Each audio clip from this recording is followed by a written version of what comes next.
के जीवन में परमेश्वर ने जोड़ा है।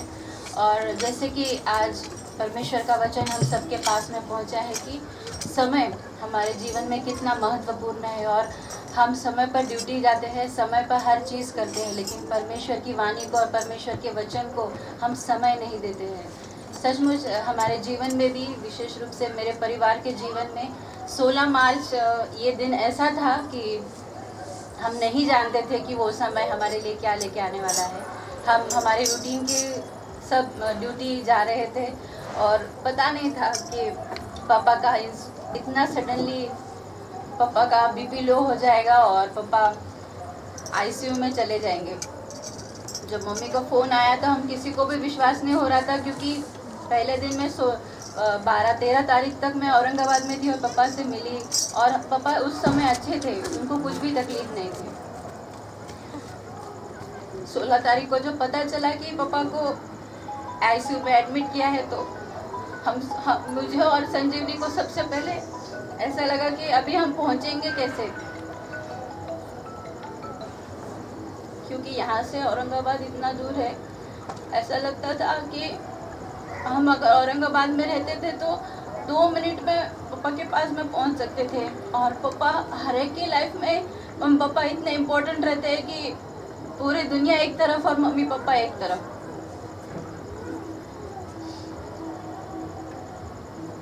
लेकिन परमेश्वर ने 16 तारीख को सचमुच मुझे और संजीवनी को औरंगाबाद तक पहुंचाया, और सबसे बड़ी साक्ष तो ये है कि इतना बड़ा सफ़र था और हमको लगता था कि पता नहीं कब औरंगाबाद आएगा और हम पापा को जाके देखेंगे। और वहाँ से आईसीयू में से मेरी छोटी सिस्टर ने वीडियो कॉल लगाया था, और वहाँ से मेरे पापा मुझे बोल रहे थे कि डरो मत, मुझे कुछ नहीं हुआ है।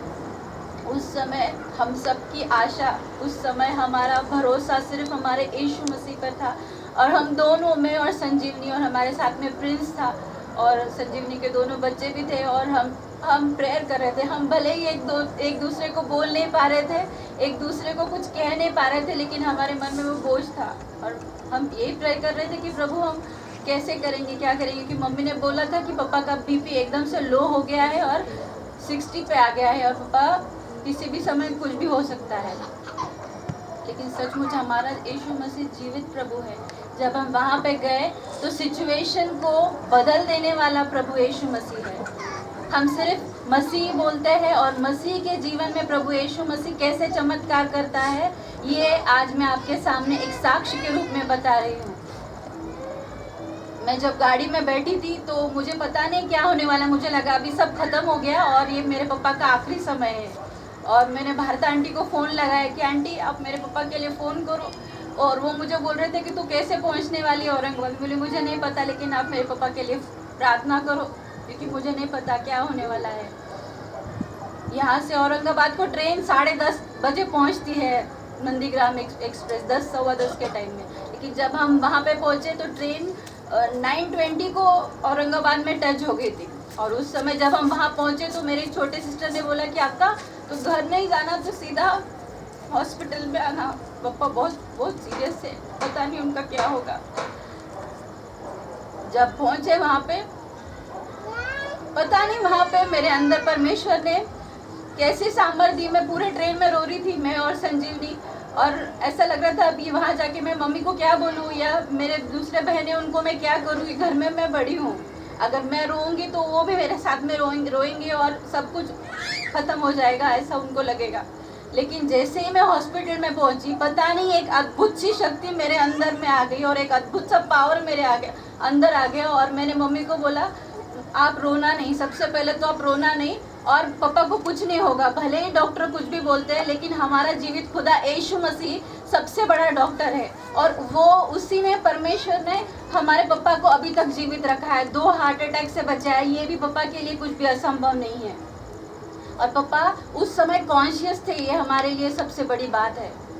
पापा उस समय में भी इतना उनका बीपी लो हो गया था, उनका किडनी फेल हो गया था, हार्ट में 2 स्टेंट थे, और सब एडवर्स थे। कुछ समय बाद शायद उसको वेंटिलेटर भी लगाने की ज़रूरत पड़ सकती थी। लेकिन परमेश्वर ने मुझे ऐसी ताकत दी। वहाँ जाते से जब मैंने पापा को देखा तो he was speaking like a normal person. वो मेरे को बोल रहे थे कि तू चिंता मत कर, कैसी है, ठीक है, हाथ को सब ये लगाया हुआ था, लेकिन वो बात कर रहे थे।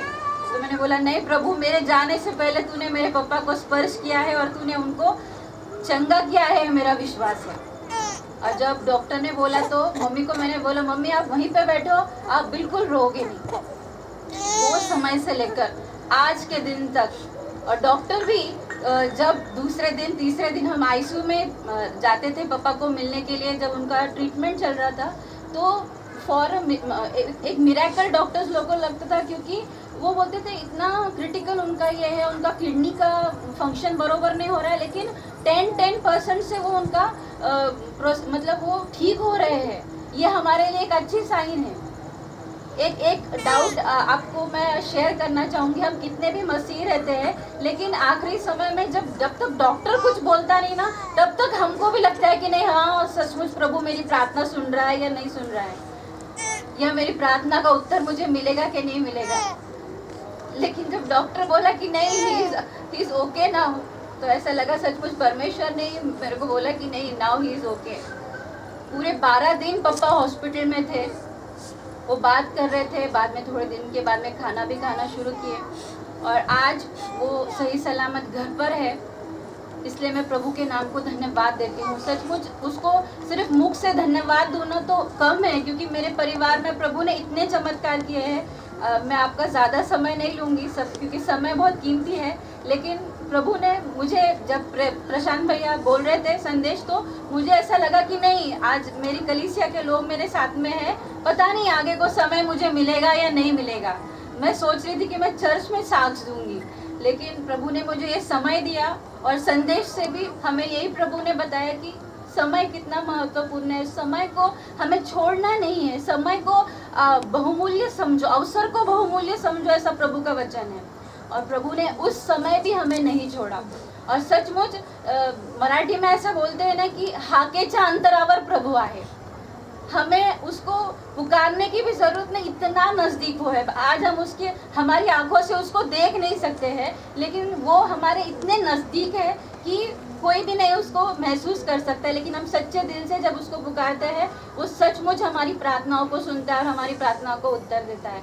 मेरे साथ में भारता आंटी है, जो कंटिन्यू प्रेयर में थी और मेरे साथ में प्रेयर कर रही थी। हमारे कलीसिया के सभी एल्डर्स लोग, हमारे चर्च की महिला मंडल और उसी तरह से MYF, सभी को प्रेयर्स के लिए बोला गया था, और सभी लोग प्रेयर कर रहे थे। और ये प्रभु की प्रार्थना कभी खाली नहीं जाती। जैसे प्रभु का वचन कहता है कि आकाश से जब वर्षा गिरती है तो वो वर्षा फल लाए बिना वापस नहीं जाती, वैसे ही प्रभु का वचन है। प्रभु का वचन जब प्रभु देता है तो वो फल दिए बिना वापस नहीं जाता है। वैसे ही प्रभु ने परमेश्वर के वचन से मेरे पिताजी को नया जीवन दिया है, और प्रभु ने सचमुच उनको अच्छा रखा है। ये साक्ष्य मैंने बहुत दिन से देना चाहती थी, लेकिन समय नहीं मिलता था, क्योंकि हर बार फ्राइडे आ गया कि हम लोगों को औरंगाबाद भागना था। भागने का एक ये लगा रहता था कि कब 4 दिन होते और कब हम औरंगाबाद जाते हैं।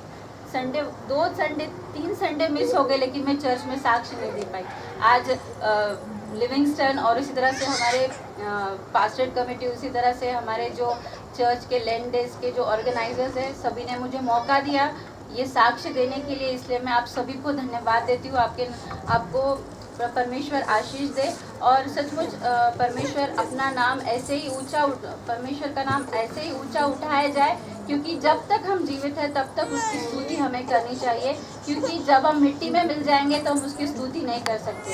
ये मौका मुझे देने के लिए मैं परमेश्वर को मन से धन्यवाद देती हूँ, और आप सभी को भी धन्यवाद देती हूँ। Thank you.